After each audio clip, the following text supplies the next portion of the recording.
Welcome back to the Rainbow Six North American League. I am your host, Doe. With me are Jesse, Jacob, Super, here to analyze the games that we see, just like that crazy one we just saw between Astralis and Beast Coast.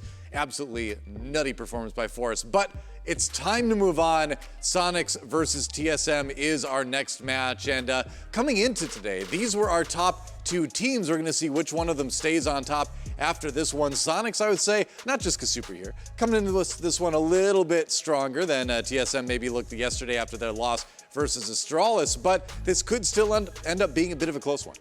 Yeah, Soniqs obviously very good starts to their stage. They're 3-0 undefeated, technically a 4-game win streak if you count that last match from the major as well. So they're looking very, very good coming in. But TSM, as you mentioned, are currently second. They had a really strong week one, right? They beat out both Mirage and Beast Coast. Struggled a little bit yesterday. They did end up losing that game, but it wasn't a blowout. Right? I still think they look like a decent team against Astralis. Now, maybe you want to put questions on that match based on how Astralis just played. But in general, I think TSM are also looking like a very strong team. It's obviously our top two teams currently in the league, so we're hoping to get a good match out of it. And if you're wondering why we're saying top two teams, but you're seeing TSM in third on the graphic, it's because with Dark Zero got their 3 points earlier today, it bumped them directly above TSM, but only by 2 points. So technically, TSM's rankings that you see right there for attack and defense do stem from their performance from yesterday and don't take any other results into account. So it is still technically coming into today our two best teams, and for very good reason. I think Soniqs have kind of shown us exactly why. There might not even need to be much of a reason to explain why,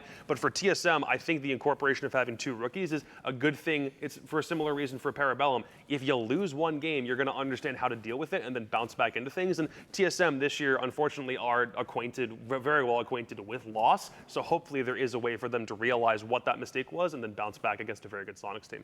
True. Let's talk about that Soniqs team a little bit. So obviously, Super, you played for that Soniqs team up through the major, now moving to the general manager. You may say I created position. The Soniqs team. You also did create the Soniqs team. There you go. Exactly. What do you think about the current status of our Soniqs squad? I mean, obviously, if we're just watching the games, they've looked really good. They, beat XZ 7-2. I think that may be the worst loss XZ's ever had in the NAL or close to it.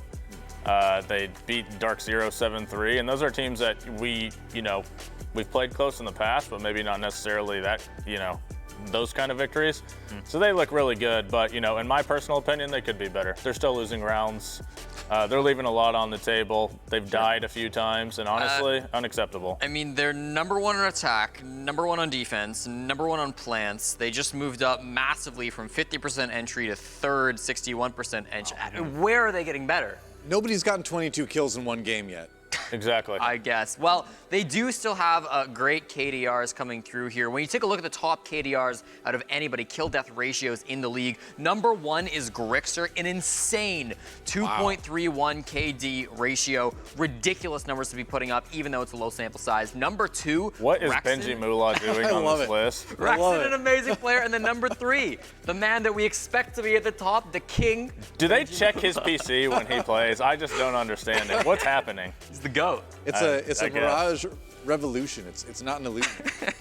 They're not playing this game, but I did want to highlight and shout out Benji Moolah because I think he's having a great stage. It's legit. We'll talk about them a little bit later today. But yeah, 2 out of the 3 though on that Soniqs organization. It's gonna be tough for TSM, I think, like at their best, and they certainly have looked better this stage. But Soniqs really seem to be on track to at least make the major, if not take first place in the stage if things keep going the way they've been going. I'd say biggest statement is probably the fact that they knocked off a Dark Zero team that, yes, we knew had some problems because that was the game right after Hyper had said that he was having some motivation problems, but then did the same thing in even better fashion against an XZ squad. They dominated opening kills everywhere because they moved up to third in the league, second is what you said. Before today, they moved up to second, which is insane by itself. They were capitalizing on XZ's positional mistakes just as much as they took over the map. It feels like when the Soniqs aren't playing diffuser protection detail, which is what they were doing back when you were on the team, they are incredibly effective at the clearing, gaining tons of control, and when Gunner settles down, he's now 4-0 on entry in one game. It literally took 1 week for the jitters to kind of get figured out, and look at where they're at now. Yeah, exactly. And they're going to need that jitterless Gunner to go up against the team on the other side of the arena. It's going to be TSM newly resurgent since the additions of their new players, Snake and Gasher. They've been looking much, much better. But the thing we were talking about a little bit in the break, Super, is that Soniqs kind of has a little bit of a secret weapon here in that they have one of TSM's former players. Right. You got Geo. How much can you really change between stages as we start to talk about TSM a bit more? Yeah, obviously once we see the map, we'll have a better idea. But, when you have a player who has been, Geo was on TSM for 3-4 years. Yep. They picked up 2 players. You don't have a ton of time to just change the entire strat book, change the entire way you play. It's likely Geo probably has a little bit of insight into what TSM want to do on whatever map they go to. Yeah, that's right. There is the TSM roster, and we'll talk about them more in a moment. But for the moment, we have a little bit of a video to see what they had to say before the stage began.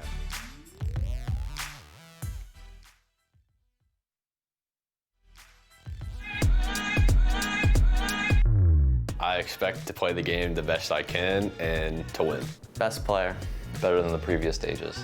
If I could upgrade anything, it'd be my comms. Teamwork is probably gonna be more important now than it was the last couple stages. I just want to be me because what I've realized is when you're trying to change your style, you want to be someone else, you're usually not very good. Hit more shots and put myself in better spots. Whoever's the easiest. Probably SSG. Astralis. Because I used to team with them in 2020, and when they all went to Pro League, I went to T3, and now I've waited 2 years to be able to play them. If I'm feeling good, me. Probably gonna be me. Winning a dream hack. Just kidding. SI, winning SI. Just the last stage, because I learned a lot about myself, and I think that helped me a lot, just changing a style from I'm doing it all IGLing to just I'm gonna do my job, I'll shot call, and then I'll have teammates around me help me. And doing that helped me a lot. My very first CL game, we lost 7-8, but I had 20 kills. So that would probably be what put me on the map for sure in CL. Let's go both Snake and Gasher. Snake's really good. I'm not gonna lie, I thought Snake was pretty bad, before I played with him, but then once I actually got to play with him, I actually realized he's really good. Me and him have a good duoship of how I drone him and how he acts on it. I think he'll do really well. My name is Snake. I play entry for TSM. I'm pretty good. You should follow me on my socials. It's all Snake Our Meta on Twitch, Twitter, and YouTube. I am confident, ignorant, and I do not care what anyone thinks about me. I'm gonna do my thing, and I'm gonna do whatever it takes to win. Boss ass bitch. I gotta say, out of some of the newer players coming up on a challenger, Snake and Gasher are both two of the most fun ones I got to talk to in Vegas. You could tell from the video, they got the confidence, they've got the attitude, they're looking to kind of come up big here and show what they've got in stage 3, and so far so good. Aside from a short misstep yesterday, it's been a positive addition for TSM. Yeah, ultimately, I think Snake and Gasher have both put on really good performances. Snake especially is kind of brought in to be that big fragging player for TSM. That's, of course, again, Snake Our Meta on all socials. Well done to him for plugging that. He's been a fantastic guy, right? And I think that even in the last game where we saw TSM falter, we saw them get their first loss of the stage, it was reassuring to see that even the rookies there were still having pretty good games. I'm still seeing diversity from this TSM squad, mostly in the map selection process, because it's not like they're falling back on the exact same process over and over again. Even that Cafe loss to Astralis didn't feel like it was the same thing or the same method we've seen that team play that map in the past, even though it's been a considerable time since we've seen it. And I like the idea of them bouncing around to different battlegrounds because it's showcasing that you have to have a really deep strat pool. And TSM usually are going to have a lot in the tank, even if it means they didn't have the communication with the players that they wanted in those positions in previous stages this year. I like the idea that now they finally have 2 new guys coming up from CL that they can kind of mold into the perfect image that they find TSM to be. Through 3 games, even with an Astralis loss, the only thing that I've seen them do very, very poorly thus far is just one half, their attack half on Cafe. On defense, they still went 3 for 3 and then just kind of flustered a little bit at the very last hurdle. Everything else about TSM still seems like they're on the right track to getting back to major contention if they keep this kind of thing going. Yeah, well, a big part of that is what the map is that they play on, which we are about to find right now because the bans are in. Let's see where we're going. Opening bans, Sky and Theme Park, 2 maps that the team banning them have only played once and lost once. TSM losing their map ban 7-2 to Beast Coast, and Soniqs blowing that 5-1 lead to Alamau. Sorry, Super. Then we see Oregon coming out right afterwards from TSM. That's a map that TSM have played 3 times this year against SSG, Mirage, Beast Coast. Their only win on that was against Mirage. Then you see Border coming through as the next ban for TSM. That's going to be one again where, they were quick to ban it last stage and as a result have never played it in official competition. Soniqs Soniqs here taking out Chalet Villa. Even in spite of TSM beating Soniqs on Clubhouse last stage, I'm pretty sure they don't want to take it to them now, seeing how they've played it so far, which will remove that from the field. And Cafe is still up here, and even though TSM played it just yesterday and lost it, it's still a Soniqs permaban, which means we're heading to Bank to start with. Little bit since both teams have played it. Soniqs obviously played it one time at the Berlin Major. It was the last time you played an official competition. That was a dub. And back in stage 2, it was still a 1-for-1. So on the year, they're 66% on Bank. For TSM, not nearly as many plays. Didn't touch it in stage 1, did it twice in stage 2 to mixed results, and have yet to do anything with it so far in this stage. So if you're looking for a slightly more even battleground, even if you think of Bank and maybe you think more TSM historically, this year, not nearly as many plays to be concerned about. Yeah, I was just going to say, like, on Bank, TSM obviously haven't played it a while, but at Invitational, that was the map that was, like, key to them making that run.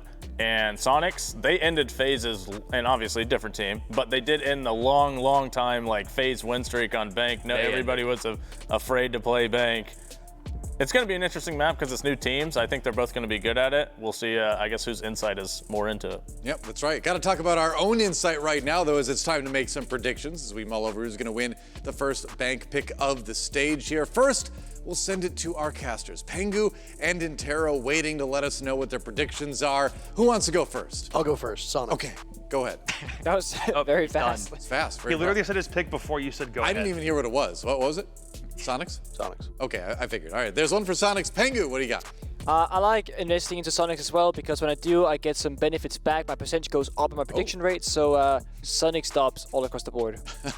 All right, there you go. So 2 for Soniqs, starting things off. What's it going to be for our analyst desk as we say goodbye to our casters for just a minute?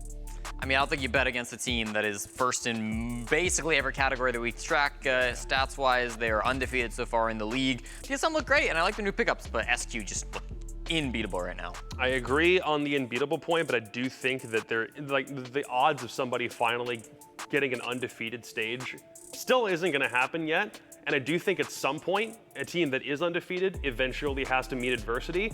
And for the Soniqs, I honestly think they're going to be better off with a result like this. And I think if anyone's going to beat them at this stage in the game, it's TSM. So I'll take the black and white. Let's do it. Wow. All right. TSM for Jacob. Super. Yeah, I was getting scared there that it was going to be unanimous. So now I feel, I feel okay saying Soniqs. I think this is going to be a good map. It's a wider map that allows for like the gunplay to kind of play out. I think that plays into Soniqs' favor. Geo, obviously, with some insight maybe into what TSM's going to do. True. Soniqs. Hard to argue with that. Well, we got 1 for TSM, 4 for Soniqs. Let's find out what the coin has to say. It's going to be heads Soniqs, tails TSM. And the result is, the coin says tails. Dang it. All right. The coin wants TSM as well. It's not necessarily a bad thing. Hey, the coin's got a higher percentage than you do right now, Jacob. You didn't need to remind me of that live on broadcast. Fans could go Fan Soniqs vote? here. I could see it. They did. In fact, for the first time I can recall. TSM lose a fan poll. vote. I've never seen that What ever. in the world? I've got the number. I've got the no. number from our producer. It's 58% for Soniqs, which is about as big of a margin as TSM have ever lost a fan vote for, I think, in like any game. So that is incredible. Statement. Wow, I'm floored. I don't know what to say. Yeah. Twitter has turned on their god. Bolo's lost it like more stands than I can think of. That is wild. Welcome, Bolo stands. You are now Grixer stands. There you go. All right. Well, we'll see who ends up taking it. The fan poll, which team can utilize Geo better, Soniqs or TSM? I mean, I'm going to be honest. This poll just doesn't make sense. TSM doesn't have Geo anymore. Now, they did win Invitational, so I guess the answer is TSM, unless you think we're going to win Invitational, in which case you're very smart. Maybe our social media person, they're suggesting Geo's a double agent or something like that. You know? He's just going to start team killing in the middle of the game. I'll freak out. You might see me lose run out the game, of this walk over building. to the other side of the stage, take off his Soniqs jersey, get TSM 1 still underneath. Hey, TK penalties aren't turned on in LAN, I'm just saying. All right, there you go. Well, that's it's going to be interesting to see what happens. It's going to be a great game either way. Soniqs versus TSM. We'll see who takes it right after this.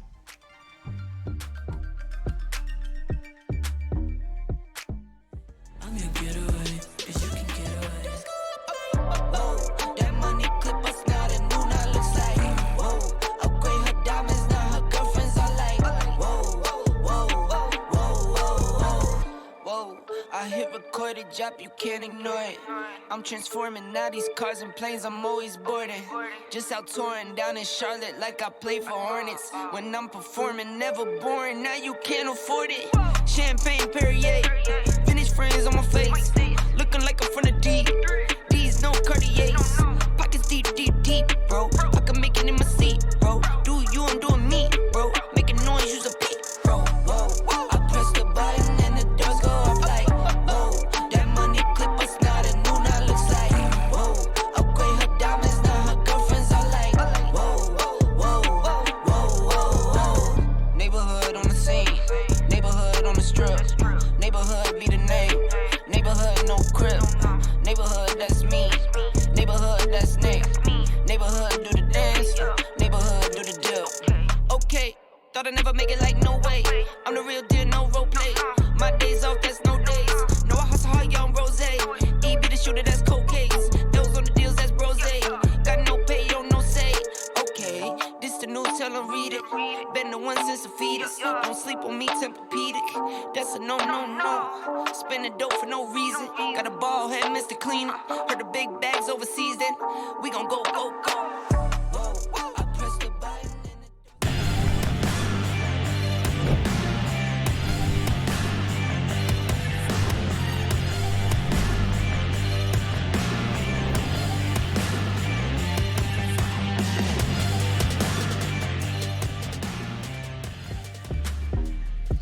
All right, everybody, it's time for our third matchup of the day. TSM on a bit of a hot streak with this new roster versus Soniqs, who are on a smoking hot streak of their own with their new roster, too. And yes, Geo is only on one team, social media guy.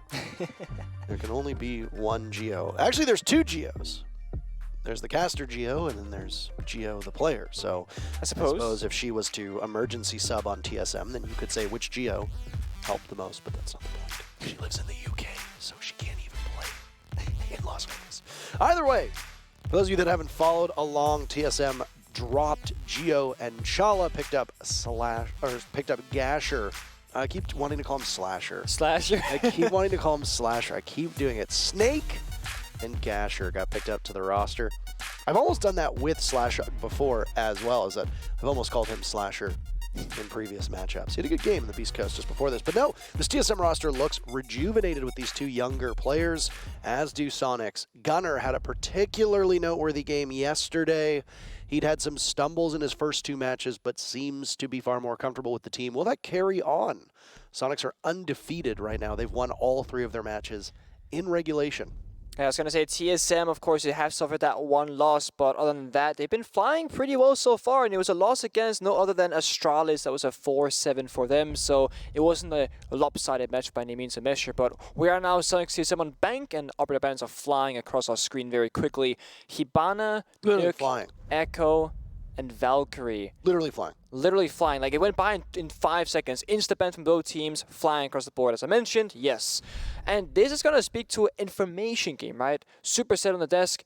Bank is a very open map. A lot of informations and decisions can be made. And that's why we're going to see all this information being taken away. The Nuke is an issue for the defenders because the default cameras can't detect her. Nothing really can. But the Valkyrie and the Echo both being banned on the table means if you're roaming now on bank, you're running completely blind. Hold on a second. If this Soniqs lineup holds, no. Blitz, no. Blackbeard, no. Amaru, Kali, Glass.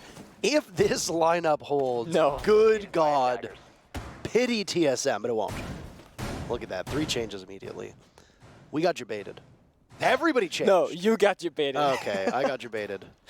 You got you baited. I like that. You got you baited. That's exactly what happened. No. This lineup looks far more standard, but I will say adding Zero is a bit odd. A lot of teams are not running Zero at the moment, even though he's an operator with tons of potential. And Finka is not the same operator that she used to be. I actually think Finka on bank, if anything, makes a lot of sense because you do have a lot of roam activity, a lot of chip damage going out, and there's very many ways you can really end up taking damage. I mean, look at the lineup from TSM. Smoke grenades, Capcom traps, Goyo fire, C4. So if you withstand and you just take some damage but you survive, well, the Finka can top you right back up. Zero being played on very few maps in North America. It's mostly like Chalet, some teams like to bring it, and of course Bank is probably the #1 map for this particular operator. Rogue themselves, the Berlin Major champions, they were bringing out both the Echo and the Zero on Bank, and I'm sure the teams are going to start following Troop, seeing how much success that particular roster had with their operators. But it's a roam game right now for TSM. We're in the basement, they're roaming an open area, and they have a lot of hatches soft, but not open up just yet. So in case they fall before, Soniqs have to still use their soft utility, but if they need to, Merc has the secondary shotgun to pop a hatch open and drop back down towards the bomb site. Soniqs are making their approach slowly. The Jackal, of course, going to help out tremendously by locating those footsteps off the roamers.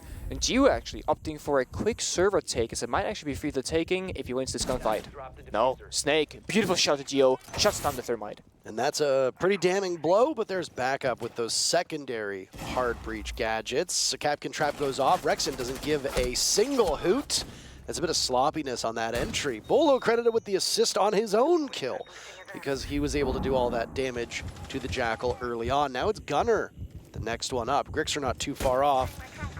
Gunner's sensitivity almost betrays him on that Captain trap. He could have taken an extensive amount of damage. Sonic still reeling from losing two very important parts of their lineup, especially Geo. Those two hard breach gadgets are now going to need to be used very sparingly, and more important than any time before, Gunner needs to stay alive. Yep, I mean, they haven't even cleared out Bolo on Murph in this position, so open up the A hatch seems very desperate, but I mean, it works out because Bolo drops down, but Bolo has to kill from downstairs regardless. Trades it back onto Kansen. It's still 4 versus 2 in favor of TSM. And again, Soniqs not aware of the roamers from TSM. It cost them once again. Last man standing is Grixer on the bomb site. Can't find it. Bolo gets that kill as well. 1-0 for TSM. I'm going to say it. I'm just going to get it out of the way. I'm going Okay. to say it. We're never going to talk about it again. There's a lot of walking into bullets there by Soniqs. Now I'm going to move on. I thought they were moved past from that with a certain roster change, but sometimes the past comes to bite you. Very odd start to this game by Yes. Soniqs. This is a team that usually is very good on droning, very quick to get into the building, whether it's Gunner, whether it's Rexon, whether it's Kansen, sometimes even Grixer. Being able to capitalize off of a player out of position is a hallmark of Soniqs over these last 3 games, and frankly has been a hallmark of the team for the last 2 stages. They had some difficulties that time around, and there wasn't really anything I saw from TSM that even made me think, okay, this is a bit confusing for Soniqs to deal with. It was a it's pretty relatively standard hold upstairs inside of that admin office, small office, extending out into archives. Capcan traps on the doors to delay. That was not checked at all by any of the attackers until it was too late after Rexon had sustained some damage from it. It was a pretty common open area style hold. I mean, unless there was something that we missed, which is entirely possible because we don't get to see everything from our vantage point. But you take a printer, you take electrical, you can sweep in through staff area. There was a late reinforcement going down inside of that small office as well. Like, there was ample time for Soniqs to capitalize off it, and they failed to do so. No, I agree. The verticality they can do inside of stockroom to open area, the hatch usage, etc. There are a ton of different options there. Soniqs went for a very simple approach. I am curious if Geo had won that gunfight inside of servers, that maybe that round would have gone differently because they had that opening, but no, it was Snake on that smoke who got the opening kill onto Geo instead. Now, you said open area, Parker. That's where the previous round was kind of held on the roam, but right now it is the bomb site. So TSM are going to go 1 floor up because Bank is a map where you cannot just stay on the bomb site itself. There's going to be verticality above you. You need to try and hold the map control, slow down the attackers, and at the very least, kill a handful of drones.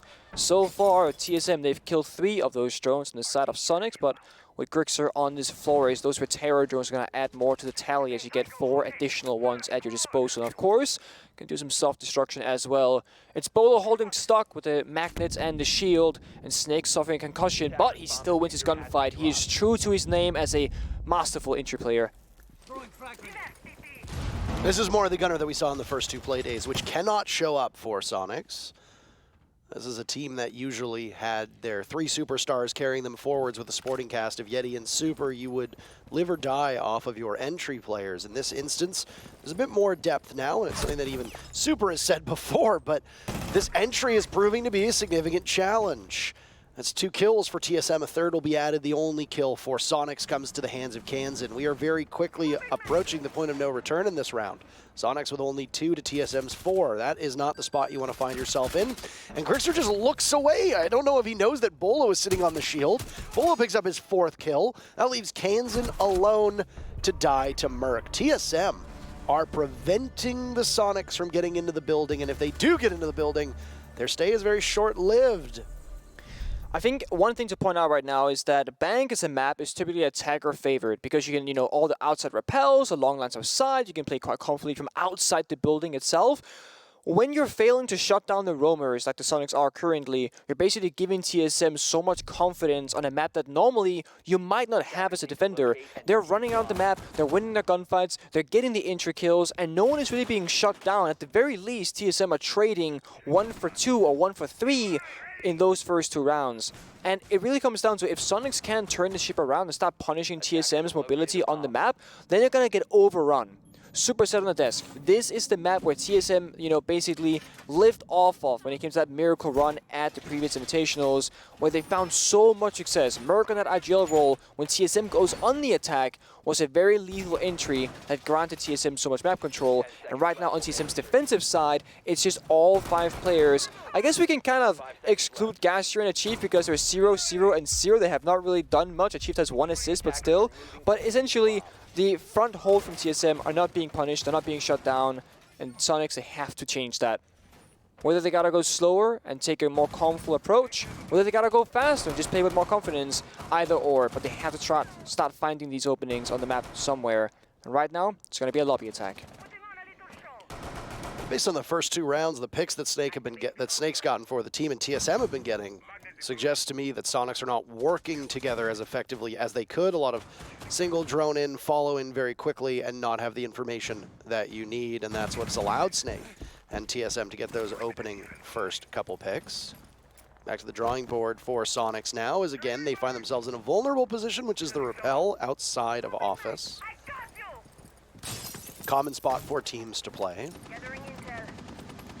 And Nade could go down. Again, TSM starting things off. It's Grixer, the one who finds an early grave. Bolo in this exact same position by Stock. And it was Grixer who died here in the same position before. That's an exact repeat of the previous round. I think you're right. It comes down to Soniqs not really playing together because no one was there to help Grixer at all. And achieved another free kill onto Gunner through a nice angle inside that railing on Banana. It's a tough position for Soniqs. You know what I'm feeling here? What are you feeling? I'm feeling a timeout. I could see that. I'm feeling a timeout after this round because there has been no growth that we've seen so far from Soniqs. Things continue to snowball against them. Rexin with half of the round to go is in a 1v5. TSM obliterating the Soniqs, and now it's Rexin to take some serious damage inside a lobby. Way too much debris and target prioritization. Can't find any of the culprits. Merc gets kill, and it's TSM flawlessly claiming their 3rd round. That's a tough spot for Soniqs to be in. That right there, that round is what I'm referring to. When you don't shut down the defenders, they're going to just run over you completely. I mean, TSM is swinging everything, taking the gunfights, winning those gunfights, and Soniqs look that they are completely lost right now inside the server. And I think you are correct. A tactical timeout should definitely be had right now because no improvements have been made, and we got to start getting some rounds on the board. And you are correct, Parker. A tactical timeout has indeed been forced out from Soniqs. They got to have something to say right now from Goddess. And she is. She's going through it right now. Absolutely. Maybe it's just settling down the team. Again, the one thing that always does come back to me with this new squad is that they've never really faced any real adversity. Soniqs have never had to really stare down the barrel of a bad match. They have always been in it every single time and time again. And, I mean, when things are good, things are great. 7-5 victory over SSG to start off the stage. That was a 7-3 victory over Dark Zero, 7-2 victory over Exit. So not only were things good, but they were pretty damn good. Dropping only 2 rounds to Exit, dropping only 3 rounds to Dark Zero. Like, oh, you're right. There's not a lot of troubling signs there for you. They had their hands full with SSG on the very first Playday, but I mean, you're doing it with a brand new roster. That you are, and I mean, the thing is, we can also talk about the map pool because the maps that they have played so far aren't quite like an open map like Bang. They've played Skyscraper, they played Clubhouse. Those are maps that are a bit more compartmentalized and like singular hallways, 90-degree turn and corners. But Bang is very open, very dynamic, so many different things to worry about. And someone like Gunner, who you mentioned earlier, is 0-3 right now, not really finding success on the entry. He has so many more things to worry about walking up a staircase. There's 4 or 5 different angles on Bang you have to worry about every single time.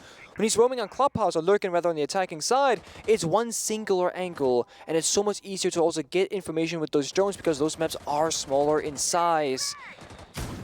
After the timeout, I'm hoping to see a change in playstyle and approach from Soniqs. They need it. We're back, bombs at reset, basement time again, where things started. We can effectively say that it's round 0. Don't worry about the scoreline right now, because Soniqs, at the very best, can tie it up for a 3-3 half, and that's going to be all right, but they got to get 3 in a row. I mean, your best opportunity right now for the second half is just you win these 3 in a row, which is not an impossible task for any team to do, but I mean, it's not obviously always possible, but the best that the Soniqs have is tying this first half. There's no victory, there's no win condition right now, and oh my goodness. This is, again, the exact same thing that happened in the very first round. Yeah. Rexit sprints through that doorway. He triggers a Capkin trap. He doesn't this time, but Bolo is there to take matters into his own hands. Soniqs forfeit the first pick for the 4th round in a row. Every single round so far, TSM have excelled. But, I mean, that's, I guess, a freebie onto Snake. Gunner, a nice shot achieved, isn't quick enough to follow up. So, yeah, they might have given up the first pick.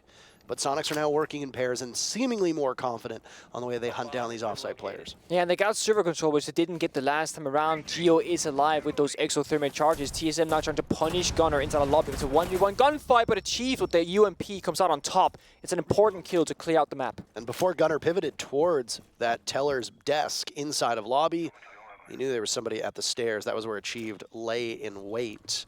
The Finka will allow this chip damage to be removed, and they'll all be topped back up to full HP.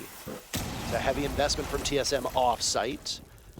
Soniqs can march on in once that Goyo shield, of course, and the Goyo canister's fire goes away. That's a long 20 seconds for him to stare down. We have about 10 seconds left or thereabouts. 45 seconds in the round with the diffuser still in hand by Soniqs. This is very doable. It is. I mean, Gash has a C4, but it looks like Soniqs might try to aggress down this hedge with those flashbangs, but no, cancel goes main stairs instead. Plan starts getting started. Gash's C4 is the only thing that can stop this plan from going down. A spot that Merc is in inside a garage, long range with 30 seconds to go, is a very common angle that we've seen been held by operators in the past, like Maestro and Echo, and you can do some serious damage here. Geo's been whittled down to basically nothing with that diffuser in hand. The Nitro cell still in the back pocket of Gasher. The last of the flames will need to go away. I don't think they were anticipating that. Merc sustaining some serious damage. He will continue to swing in his position. Geo's been down to the fire. I guess he thought it was over, but it wasn't. Kansan now drops, and Merc is still in the same position, leaving Grixer to die again to Merc. A huge play from Merc, and a huge play from TSM gives them 4 of 4 rounds. It looked good for Soniqs for a moment after a sloppy start. They weren't using the verticality instead of CEO to help clear out Bolo in this archives position. So it started sloppy, but then they brought it back, right? The drone, the yellow ping, Geo with that entry. Then right here, Gunnar turns around that's exact right moment, rather, gets the initial kill, but then loses a follow-up gunfight. Then the fire into Geo must have been just a mistiming. Maybe he was predicting the fire to end a little bit sooner, or maybe he was just a little bit too low on HP and took one step too far forward. They're not burning down. Either way, 4-0 for TSM, and it's going to go straight back to the same previous bomb site rotation. Basement, open area, CEO, basement, open area right now. They still have 2 more rounds to go. TSM looking great. Gasher, honestly, do you think he should get paid for this match, Parker, if this keeps going? He's 0-0-1. He hasn't really done a whole lot, but he's here, I suppose? I don't know. Gasher's just along for the ride at this point. Yes. He's making rotations, I suppose, with the shotgun. I mean, but to be fair, look at the claw grip that Gasher has. Oh no, let's not talk about his grip. Look at the claw grip that he has on the mouse. Yeah, it's kind of... It's unique. It's not as cursed as Achieved's grip, if you'll see it. And it's hilarious that they both end up on the same team. But either way, it doesn't matter if he's 0-0-1. He's not playing in a particularly dangerous spot. This would be a sheltered position. He's playing sheltered minutes, if you want to call it that. He only really needs to step up if the rest of the team falters, and that has not been the case up to this point. No, you're right. He's the backbone and the backline of the team on that smoke operator, of course, but he's just not needed for now. Merc on the Vigil. Stable operator for him on Bank. That's what he was playing during Invitationals as well. And just again to confuse the drone game from the attacking side. And Rexon now is actually off the Jackal once again, back onto Sophia. So Merc gets a lot of free roam right now, just kind of make his approach around the map. And they have no idea where he is. They're still looking for him. Scanner goes on, scanner goes off. First minute burnt on the clock right now for Soniqs. A double Claymore flank watch in the server stairs. Might keep Gio alive, but yeah. Merc is on a collision course with it. He's yet to die. He goes on to drone, and Merc can hear that, so the cloak will come out instead. It'll at least give away the position. Hey, they have no idea. Merc is still here. Oh. Oh, no, no, no. Gio. Will Gio get off in time? No, he will not, but you have to watch for the Claymores. They're both there, and Merc gets them easily. Bolo with one as well. TSM are putting on an absolute clinic at the moment. Gunnar is also on 1 HP. The only damage that's been done to TSM is Snake plowing through a wall as Oryx. It wasn't even damage that was done by somebody else. Oh, what can the Soniqs do? A vault in here towards this trading room, stock room, etc. The Magnet will come back. Kansan is looking in the wrong direction. Bolo will see the buck and do some serious damage, but not quite enough. He favors the spot, up by the vending machines, playing on that deployable shield. He said to fall off. Instead, he'll sit at the top of main stairs. Yep. Bolo playing discipline with Merc holding on that diffuser. But Grixer finds Skasha on the bomb side itself, but when they don't have the case control, this really doesn't matter in the grand scheme of things. And Gunnar, with 1 HP, surely can't win this gunfight against Merc. And this is just Merc ego challenging at this point, really. He's got the case, he doesn't need to go for it. Instead, he will fall off back to open area where the bomb site is. The Soniqs have made this a much more competitive round than I think we had originally assessed. Merc now inside of Electrical. No deaths to his name. Only a single point of HP for Gunnar, and well, could this be it for Merc? Yes, it is, and a grave for him, but it comes with 20 seconds left. Bolo, a huge round, he gets the final 2 kills. TSM are storming through this matchup. They're up 5-0. There's 2 ways I can go about this. Either the Soniqs are making a show out of this, and they're gonna show just how good they are by making a reverse comeback effortlessly, round by round, hopefully soon, or they really are just struggling this much with TSM's roam presence. And this is something where TSM, they're known when they first joined the NAL as a cafe team. They are such a formidable team on that specific map. They would play a basement defense with like 4 roamers, vertical holes all across the map. I scrimmed them back in G2 on high ping back when they're in North America and I was in Europe. It was very, very difficult to fight them. This is giving me that same TSM OG cafe vibes where they own every single part of the map. And there's just no easy way to go about it as an attacker. If I was Soniqs, I would play Monty and just walk around and at least I would feel safe. But we got a question. Which team can utilize Geo better, Soniqs or TSM? And I mean, I think Super kind of hit the nail on its head. TSM, they won the Invitationals with Geo. That's about as good as you can get. Yeah. And that's correct. Look at that. And that is correct. Which team can utilize Geo better? The team that doesn't have him. Excellent. Brilliant job, everybody. Let's pack it up and go home. Yep. TSM actually lost the fan vote for who was gonna win the match, but they won the fan vote for the question at least. So like they got a dub somewhere, you know. Well, final attempt for Soniqs here on attack. You even said this map skews towards the attackers, and would you look at what the scoreline would suggest? That you are the mayor of Wrongsville. How does it feel? I mean, it feels terrible because I predicted Soniqs to win, so it's like a double loss for me right now, but I still believe that this could just be one of those defenders-sided banks for whatever reason that might be. We'll see when the side swap comes out. Soniqs, they need their first round right now. Otherwise, they're staring down match point. No mistakes can be made. They need a little bit of breathing room, and this round would give them a little bit of that. See a potential comeback if the Soniqs are able to get the very first pick and then go from there. They have been deprived of a lead in any real sense. They have never held a numbers advantage in this matchup. They have never gotten the first pick. They have never been in close contention for a round, except for maybe that basement defense that TSM was able to hold together at the last second. Can things change? Can momentum start to build? There's no real momentum to be had here other than mental momentum at this point. Mental momentum. Well, if you think about it, we're now halfway through this final round. Yeah. When they switch sides, all the sides are open. The only real momentum that you can talk about in Rainbow Six is on the defense and whether they're able to have a favorable bomb site rotation. Soniqs do something they haven't done so far. It's got a very first pick. They add another to it as well. TSM have lost both Bolo and Merc, and now they'll lose Achieved. This is a formidable round from Soniqs, but Gasher under fire. He takes down one with him. It leaves Snake in a position where, well, he can fire. Oh, and he can fire for sure! Hitting those shots onto both Gunner and Grixer. Another heads over towards the window. Case has been picked up, so Snake will have to charge his way back in. But Rexon will find safer pasture elsewhere. It'll be incumbent upon Kansan to watch him. Gives his position away. Snake knows roughly where he is, but can he hit the shot? He does some serious damage. He needs to control that T5. He doesn't have tons of information, and now the clock is also working against him. There was a drop through the hatch. So all of Soniqs are just going to play keep away, try to buy as much time as possible, but Snake has a way back to the bomb site.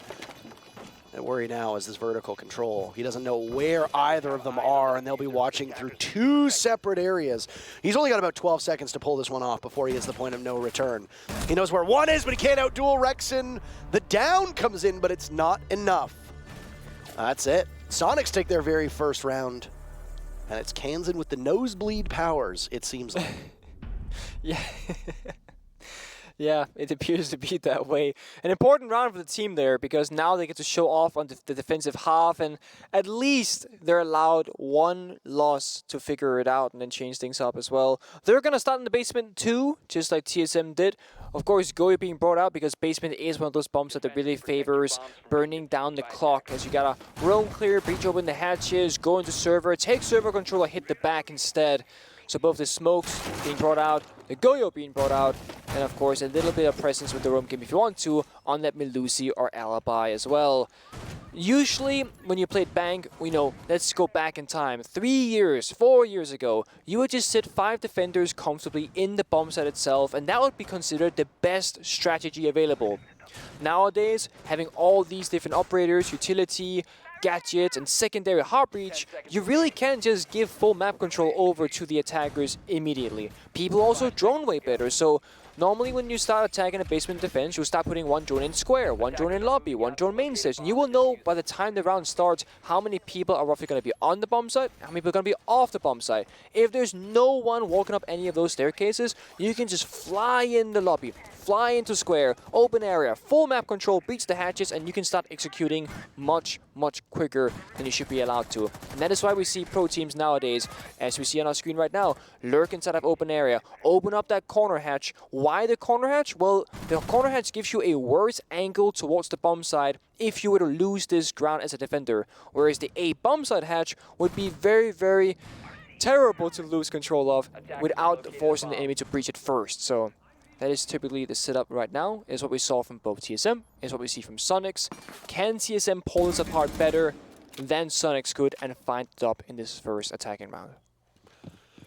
Remains to be seen. We have not seen an upstairs defense yet. That's one thing that you just want to keep note of. The first half, as we now have a brief pause before this round gets underway. TSM took the first 5 rounds, one of which was flawlessly done. They got the opening pick 5 of those 6 rounds. Soniqs took their timeout at the tail end of round number 3. It did not pay off immediately, but they were still able to get a single round before switching sides. Only one diffuser was planted, and it happened in that final round, which was a big one and basically a perfect round for Soniqs. Outside of it being flawless, that's really the only other way it could have been better. So TSM setting up themselves a wonderful nest egg early on, and now they only need 2 rounds of the remaining 6 to put this one away. A single round will guarantee them 1 point at minimum, because they will then go to overtime, whether they win or lose. Oh my goodness, Merc. Come on. Shoot, Merc. Oh no. Oh, if only he'd known. Right on the leg. Yeah, would have been a kill, of course, but a bit of damage would have not hurt anybody. Speaking of Heartbreach utility, well, TSM, they brought both the Maverick, the Thermite, and the can openers from Achieved on the box. So Buck can give you vertical destruction, it can open up the hatches, and really is a very dynamic operator on Bang. But the thing is, there's no frag grenades on the side of TSM, so Bolos with Terror drones is like the only tool they can really use besides Merc's Ash Charge is to like do any self-destruction or force out player positions.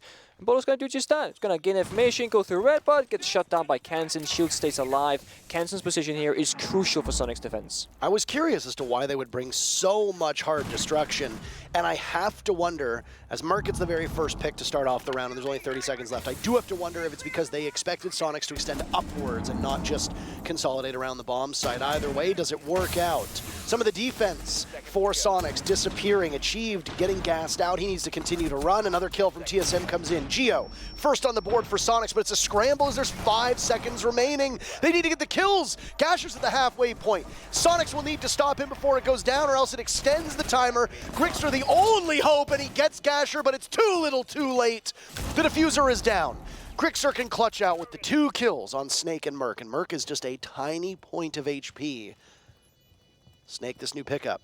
Will he be the first set of eyes to see Grixer as he emerges from red, from Vault, towards the diffuser, making noise in the process?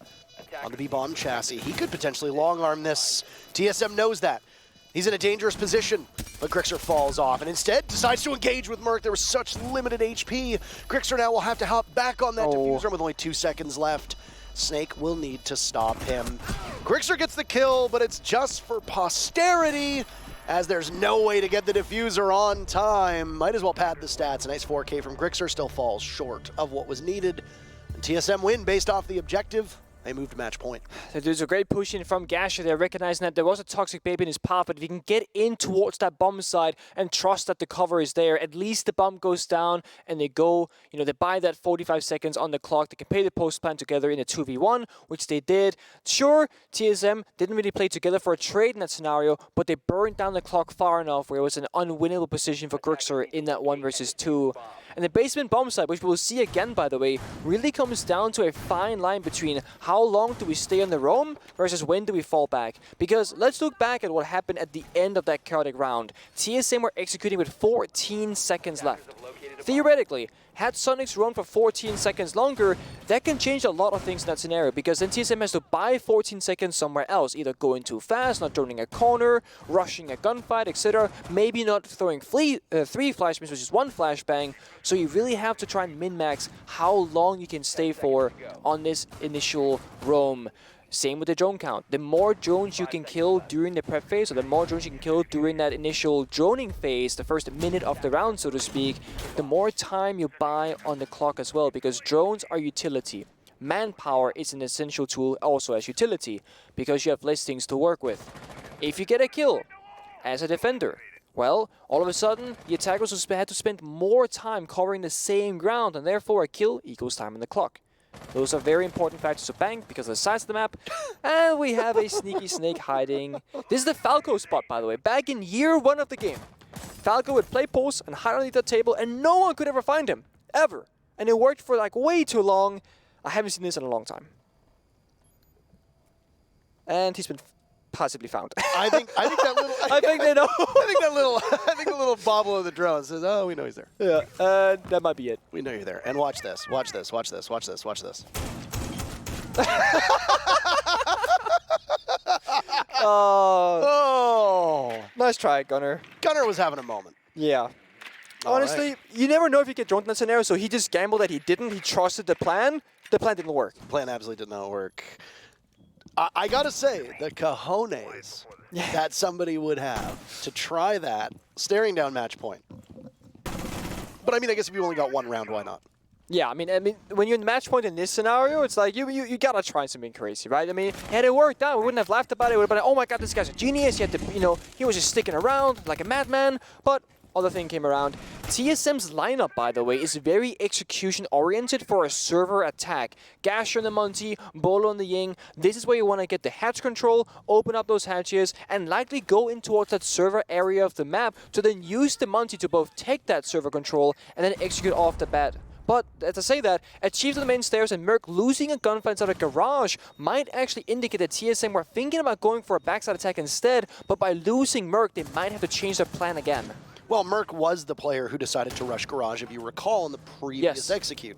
So it's a good assumption that A, somebody is going to come from the garage no matter what, Nook is an excellent operator to do that, but she's banned, so that's a moot point at the moment. So instead you put Merc on the Ashe and decide, hey, let's go in that direction. Oh, Geo is making an absolute mess inside of blue, but he can't outduel the Montaigne. He gets a single kill for his trouble, but Gasher remains standing.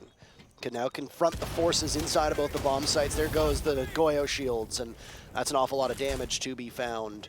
Hard destruction in spades for TSM. Bolo will work to cut off lines of sight, and he loses out to a magnet. So there's another one to go down, and the default plant spot will be covered and obscured by that smoke. Candela's to go down as well. Achieved wanders in through the fire. No! Grixer gets 2 kills from it.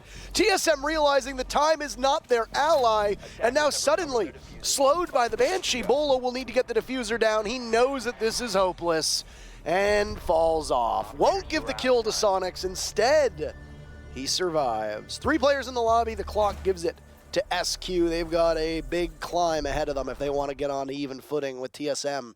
But for now, TSM still very firmly in the driver's seat. And the Goyo fire really proving to be an issue here for both teams on the attacking side. And in defensive achieved, I don't think he saw the Banshee inside the A bomb side, so he thought, I can leg it through this fire, I'll take about 50% of my HP, but I'll be fine. Well, halfway through that thought, there was a Banshee on the ground that slowed him down further, and then he could not make it past the fire point, and therefore got burnt to a crisp. Gasher might have taken one step too far forward, similar to Geo when Soniqs on the attacking side, because he too burned at the exact same moment. And TSM might have rushed that right a little bit too fast. Losing Merc in Garage cost them. They lost a bit of soft breach they could have used to clear that Banshee, for example, and they lost a bit of time having to rotate from open area to main stairs, then to servers afterwards. So, again, a fine line and time utility usage, and that really was the big difference maker. Open area is the bomb site, but before we get there, we'll have a quick rehost to fix the drone bug that I believe Merc was experiencing. So we should be back in no time. I always praise the players. They're very good these days at just getting right back into the server. They want to get this game underway as quickly as you guys would like to watch the match as well. So it should not be long at all. Hopefully we'll get right back in. Is there anything interesting that you saw, albeit briefly? Oh, Bolo did the thing. He did the mouse went. Oh, he did the thing again. Hold on. Third. Come on. Come on. Do it. Ah. Coward. Do it again. One more time. What a tease. What a tease. Unbelievable. Gasher's mouse script, we spoke about it earlier. We don't really get to see it here up close, unfortunately, but it's cursed. I wish that we had a good vantage point onto achieved script. Yeah, that is also something. It's horrific. Oh boy. Anything that you saw that was particularly interesting before we went into the tech pause? No. No? No. I saw Drone Buck in chat and I was like, that's it. Great. That's the round. It was open area. I saw that much. And then I was like, oh, I want to see what they do want to do setup-wise. And then I saw Banshee be put down and that was the end of it. We cut the screen. Did you see any operators? Is that what you're... No? No. No, okay. No, see, here's how it works. You're the expert. Okay, but I didn't see anything. Exactly. So what I need to work on is my vision. You've already got glasses. So I'm doing great, I suppose. Maybe you need another pair. An updated pair of glasses, perhaps. Man, I don't even know. I don't even know what went awry here with Soniqs in this matchup. It will be fascinating to hear in the post-match interviews because we do speak to both of the teams today after their matchups. I know that I interviewed Panbazoo from Dark Zero and then Eska from Parabellum. I believe you did the match. Yeah, so I did Mr. Slasher, as you call him, Mr. Slashhawk, and I did Iconic from Astralis. And honestly, Iconic had a lot to share about Astralis' own struggles throughout the stage so far. And also, they went OT against Beast Coast, which surprised a lot of people. Sorry for spoilers. So, yeah, we do now have this wonderful insight to interview both the losing and the winning team afterwards, of course, in our rooms off-screen, while you guys just get to see the victor for the analyst segment as well. So a lot of info is being shared right now. I don't find winning interviews all that interesting unless something incredible happens in the matchup, but I will say I find the losing interviews infinitely more revealing and entertaining. I agree with if you can find the right person. Yeah, of course. They would have to be in an emotional state to share things confidently, because sometimes after a loss, some players just need they need an hour or two to really reset and think things through first. But yeah, if you can find the right person who can talk about the issues that were going on, the things that he saw, makes for a much more interesting discussion than oh yeah, we won because we're better and we shot harder. I don't know. I agree. Yeah, we just didn't put pucks in nets. That was it. It's the old hockey player saying would go. Okay. Yeah, we just got to get pucks deep. We got to put pucks in nets. That's really it. Keep our heads down. You know, be humble. For a second there, by the way, you saw achieved in the way that he held his mouse. For a small second. For a small second. Just a teeny tiny second. To open area we go. If this ends up being the very final round, we won't see a single defense on the upstairs bomb site. Well, technically that's wrong. Third round was CEO. It's a flawless with TSM, and like everyone died like in lobby. But like technically TSM did defend the bomb site. It just didn't really look like it. So I'll be like, yeah, we didn't really see CEO at all because we never saw the site. I thought that was a CEO. Basement open. I thought that was the middle floor. They went basement open area CEO, basement open area tellers. I thought they went tellers twice. If they did, then I am the fool. We'll see. I'll check that later. We'll check the tapes after. Yeah, let's check the tapes. Who was correct? I have CEO/tellers question mark written down here. Okay, question mark. Question mark. Yeah, of course. Oh boy. Okay. But this who is has the better set of eyes? One of us is going to get clowned on for this. We are. Either way. So you asked me if I saw anything. Now we can look at the operator lineup, of course. I see Gasher and Capital. That's like an operator we haven't seen yet so far in Bank, on this particular matchup at least. And again, secondary Heartbreach Gadget has the fire to clear out good positions from the defenders, has smoke in it to cut lines of sight, and more importantly, Gasher is now on an operator that has a little bit more freedom, I'd argue, because you can risk dying now because you got Bolo on the Heartbreach of Ace, and Bolo gets that AK-12 at his disposal, which, Bolo being Bolo, I'm sure he loves that gun. So wins across the board here for TSM, whereas for Soniqs, well, we're opting for the Capcan, which was troublesome for them when they were on their attacking side. The rest kind of stays in a similar fashion, nothing quite out of the ordinary. Merc is trying to use his drone and that smoke grenade to grant himself an entry point, whereby Bolo does some entry job up above, and a 1v3 finds one, but is there a second for his choosing? Very well flushed out, but Gunner has him on the cross. Soniqs playing ring around the rosy above. TSM do get that opening pick. It's only for about 10 seconds or so before it is answered back, so as close to a trade as I think you can get realistically. Gunner still up top, proving that he is not shaken from his position. Finds yet another, and a third could be had if Snake decides to engage in a maybe not so smart manner. Achieved fell, and now the advantage for Soniqs as they look to keep themselves in this matchup. Unfortunately for Gunner, he won't be able to. Merc is waiting patiently in the lobby, and as Gunner tries to get back to the bomb site, it equalizes us into a 3v3. That it does, but Snake is low on HP, and they have no vertical destruction from that block anymore. Of course, Gasher bringing that secondary Heartbreach can opener is the saving grace of TSM right now, because they did lose Bolo early on in the process. But the C4 takes him out. And sure, the hatch gets opened up, but now we're in a 3v2, no diffuser in hand for TSM. And Soniqs can sit comfortably on the bomb side and let TSM do all the first moves. They gotta walk in through a double door into a crossfire, gotta drop a hatch down into a crossfire, and they only have one single smoke grenade from Merc to cut any lines of sight. No grenades from Snake. It's gonna come down to individual gun skill and timing. And Merc is knocking at this door. 30 seconds to go. Doesn't have the best read as to where they are. A smoke is out to cut off this line of sight. Is it tossed too far? That's the real question. Well, unfortunately for his teammate, yes, it is. Merc takes down one. More damage to be done. Snake bleeding out. A little bit of HP for Merc is all that there is, but Soniqs finish it off pretty quickly. They've now won 2 rounds in a row, and the comeback begins in front of our very eyes. That it does. I mean, Gunner kind of was the hero for Soniqs there, because when his teammate fell up above in the alibi inside of Jenner's closet, he killed Bolo and then aggressed forward in towards CEO to take that second gunfight against the Chief, which he won.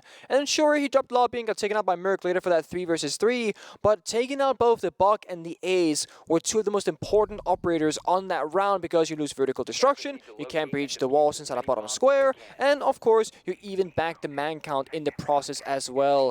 So Teller is actually being played here, so CEO definitely not the favor for either of these teams, as it's only been played possibly a single time. Operator lineup is similar for Soniqs, but Gio is now going to get aggressive on Vigil. He said, you know what, I did a lot of work yesterday on Clubhouse, I want to do a lot of work right now on Bank as well. Get me on a roaming operator, let me do what Merc does as well, and activate my scanner and roam around the map like a madman, and, you know, be an issue for TSM's drone information. TSM are changing a few things around. They're going to get a throwable Heartbreach from Gasher, from Thermite onto Ace. Bolo gets onto self-destruction of Sophia, and Snake actually gets to partake with that Lion scanner to keep the members of Soniqs standing still. One thing to note in case you are new to watching the game or haven't been updated on the changes, Vigil's scanner, when it is activated, can actually walk around freely even though Lion's scanner is going on. So Geo can always move throughout this match as long as his gadget is available to him. And I mean, you'll know if there's a Vigil on the board because you'll see those little spikes underneath, those little visual representations. Shimmers, bar graphs, whatever you want to call it. That is correct. Graphs, stats, percentages, I don't know. Oh, no. But either way, Geo will be, as long as he uses his ability near a drone, then you will be aware of there being a Vigil on the board. I do like that Rexen is in the exact same position that we saw Bolo being in the past and can easily swing over. Those Selmas are unguarded, and, well, if he decides to jump out the window, I don't know if there's a set of eyes looking in that direction. He gets droned out, and he just narrowly misses out on Gasher, who will now throw it again, and an E1D will keep Rexen from being able to get the Selma charges. It costs him the security of the position he was in. Bolo's in the middle of the site. What? He takes some damage, he gets a kill, and now he's planting. What? There's no cover. There's absolutely nobody watching this, and TSM are in excellent position. Soniqs now have to scramble to get back into the bomb site. Bolo just rushed on in. Gunner punishes him for it. The clock will continue to go. TSM just need to play keep away, and they still have an E1D in their back pocket as it regenerates. Achieve takes out Gunner. They're sitting on this diffuser now. Rexen within reach of it. Could he long arm it? Oh. Yes, he can. Can they get there in time? E1D goes off. Rexen has to hop up, takes out Merc. A swift beheading. But now back onto the diffuser he goes, looking to pick up Kansan, but it's achieved with the two-piece to close out the match. And by a score of 7-3, TSM pick up all 3 points. I don't even understand what happened that round. Bolo got inside, got Captain Chat, got the opening kill, and started planning immediately with no hesitation. They must have had information that only one member was on the bomb side, which was partially true, but the second one did come around shortly after. And while there was no cover for Bolo, all members of TSM were sprinting toward him saying, okay, just, I guess, stick the plant, we'll get there in time, worst case to get a trade. It all worked out for TSM. 7-3 victory for them. Well played by TSM. Caliber Jacob was right. I do want to say that out That's loud. true. He was correct in his prediction. The community poll and all the rest of us in near unanimous agreement that it would be a Soniqs matchup. We were very far off base. Kudos to TSM. Those 3 points are huge. Soniqs suffer the very first defeat of this stage. It had to come at some point. It was unlikely they would go undefeated. And it comes at the hands of a newly rejuvenated TSM squad. They won SI with a different roster. They played lights out. They had some struggles in Stage 1 and Stage 2, but they seem to be back in peak form. Soniqs have a lot to work on after that one and a lot to assess that our Des will break down. But before we get there, a break. We'll be back in a few minutes.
You know, I think the TSM players saw that Twitter poll, you know, and they were just like, what? Our fans have abandoned us? That'll teach you for not voting en masse for TSM as far as who's going to win the match. They do take it over Soniqs. A much more one-sided game than I think any of us were expecting there, but TSM bouncing back after their loss yesterday, looking strong on Bank.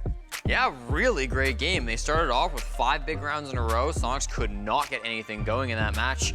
Super, it's a tough start there. Well, we'll talk about that in a second. I'll let you digest it because we got Achieved standing by to chat with us for our interview over in Vegas. Achieved, congrats on the win today.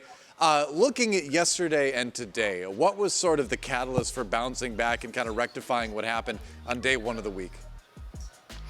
Yeah, so, you know, day one, obviously we lost to Astralis, and all of us believe that, like, that game was ours. Like, if you look at majority of the rounds, the opening picks, we had control over that game as well. It's just we had multiple 5v3s and we were lost. We weren't our executes were really bad on attack, and we just weren't covering stuff that we should have been covering, and we weren't checking angles that we should have checked, and basically checking the boxes, and that honestly really hurt us. So, you know, after that, we just got to make sure that, you know, on our executes, you know, we're counting down and we're working together and making sure we're all on the same page. That way, mistakes like yesterday don't happen again. Achieved, you obviously just played against your former teammate of a very long time, Gio. You know, can you talk a little bit about, A, the decision to, you know, move on from him on the roster, pick up the new players that you have, kind of why you made that choice, and then also just how you feel he's playing on the Soniqs so far and how you think he's adapting to his new environment? Yeah, so I mean, basically, you know, there's a bunch of stuff, the reasons why and stuff like that. I don't want to go into too much detail, but basically we just didn't see it as a fit no more. We didn't think that he liked it here and playing with us anymore, and there's just a lot of indifferences, communication and stuff. So there's a few things, but you know, we also wanted some fresh blood too, and I think that's really helped us, you know, kind of pick up some new people, see how they play the game, add that fire again and stuff, because, you know, our last team with Chal and Gio, we were all together for 2 years, and I think that we got a little bit complacent, you know, not just them two, but all of us, and I think adding 2 new people, new gunners to the team definitely spices it up and, like, just revamps it. Yeah, kind of staying on the topic of the new guys, when you bring in, you know, Snake and Gasher, and obviously you guys world champion pedigree, you know how to play the game, is it kind of innovating or, you know, kind of like a breath of fresh air to have younger guys come in and be able to offer, you know, maybe some non-kind of perfect siege mindset that you can use to take advantage of? Yeah, no, it's definitely really cool, like, when you bring new people on and you know, you listen to their ideas and how they want to play stuff, because obviously, you know, we won SI and we've gotten top 4 at 3 SIs in a row, so, you know, we've done really good with our own play and how we see the game. And whenever you bring new people on, it's just cool to see how they think of the game and how, like, they respond to stuff, and just, you know, pick their brain too. Not only, like, are we trying to, like, you know, mold and form them, just like, you know, we have with other players. When I first did with Bo and Merc, not only are we trying to, like, mold them to our play style, but it's just cool just to, you know, get their input on things and just apply some of that stuff also to our play style. We've always associated Bank with being a TSM map. I think kind of historically, if you put the team name and the map name together, it very much seems synonymous. But for those first 3 rounds, it seems like it's the most tentative I think we've ever seen a team like the Soniqs, who are super good on entry, getting completely shut down and not entering the building very quickly. How do you do that? Because it felt like it was 3 straight rounds of domination that helped set the pace for this game. I mean, honestly, it just comes down to, like, teamwork, making sure we're holding crosses, making sure we're communicating on, like, what's open, you know what I mean? Like what blind spots are there right now? Are we watching this? Do we need to maybe back up and and help someone else out and, leave that open and stuff like that. It just, honestly, at the end of the day, it just comes down to teamwork, communication. We also kind of had an idea of like what they wanted to do, and we just basically held our ground and got the opening picks, and then just kept playing off of each other and together, and it worked out very well for us. Certainly did indeed, getting the win over Soniqs today, catapulting you one step forward towards another major, maybe another SI. Who knows what the future holds? Either way, congratulations on the win today. Good luck with the practice, and we'll see you next week. Thank you. All right, achieved from TSM after that win over Soniqs. It was a 7-3 victory again.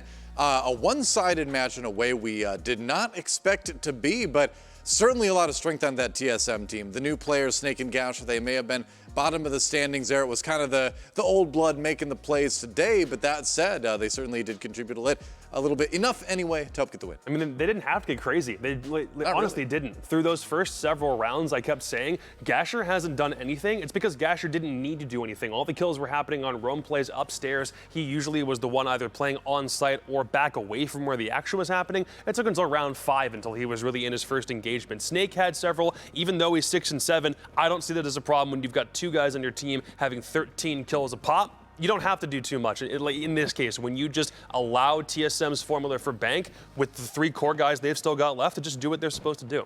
Yeah, especially when Snake's starting off the game with back-to-back opening kills. He was kind of the pacemaker at the very beginning of this game that set things off on the right foot for TSM. So very happy to see the strong performance from him. But then, yeah, Bolo and Merc. Bolo especially felt like in that first half on defense, just a monster that Soniqs couldn't handle.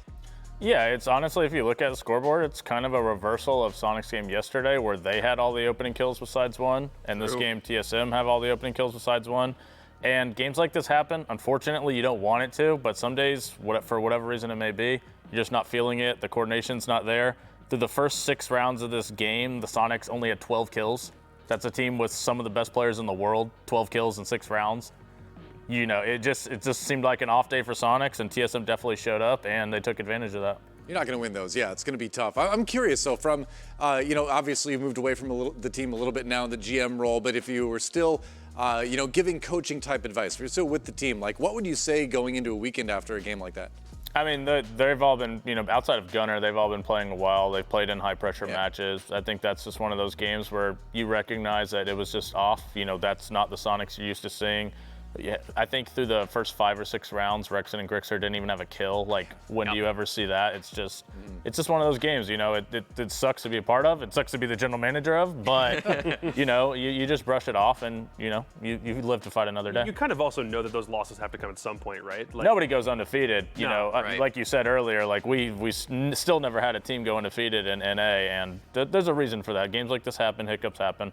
Yeah, they'll be okay. As you said in the pre-show, this is kind of the beginning of Soniqs going 3 and 6 to not make the majors. So this is something we're going to have to get used to as the stage continues. You did kind of prophesy this.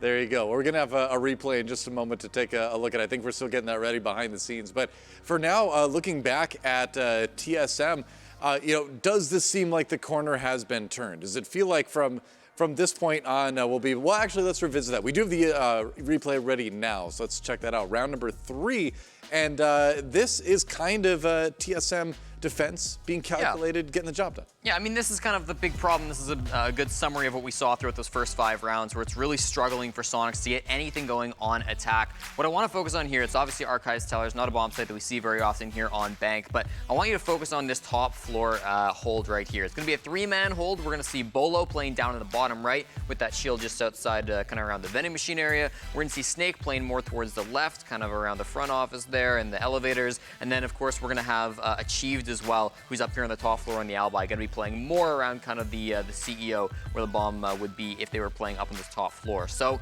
really what you want to notice here, immediately, already Soniqs have lost 2 drones, losing both them in the prep phase. The lack of intel is really going to harm them. You see Gunner's drone's going to get to this top floor, and he's going to get a little bit of intel here. This is nice, but Snake spots it out, and he's going to make sure that drone doesn't stick around for very long. Eventually finds it. Nice pickup by him on the intel. There are a couple more drones up here for sure, but unfortunately they aren't able to find much intel. Now, Bolo actually going for a swing outside of the window there from stock. They're not playing together. These roamers are very far apart. They can't really easily trade with one another. But by taking these fights early, by trying to get aggressive and get into those gunfights before Sonic can really formulate the push, they're able to get that advantage. Nice, another one for Chi at the top of your screen, and then you'll find a third with Bolo right on the right-hand side of the screen there towards the end of this. So really just thought it was a great hold of this top floor, and I want to once again point out the drone's not really there for Soniqs, and then playing aggressive from TSM to get those early picks so that the trades aren't really a factor. Nice from Achieved. Not much else to say. That's the round where immediately SQ realized timeout has to happen after this. Something about this is chalked. 3 of our star players have, I think, maybe 1 to 2 kills combined between most of them. I think Kansan at that point had 2. Everyone else was still sitting on a fat 0. So at that point, you understand it's reset time. But even still then, understanding that kind of like tentativeness or inability to get into the building very quickly, and it's all being read by TSM that effectively, that's got to sting, especially it takes 3 rounds to realize, and then even after that, it still didn't get fixed. Yeah, a little bit rough, but either way, TSM happy about that win, no doubt. It's time to look ahead, though, to our next match of the day. Our 4th game is going to be Exet versus Oxygen. Would you have believed me at the beginning of the stage that I would say Playday number 4, these 2 teams have 1 win between the 2 of them? Shocking, right? Somebody's gonna get a 2nd win today, or the first one if it's Oxygen. We'll find out who it's gonna be when we come back here on Rainbow Six North American League. Don't go anywhere.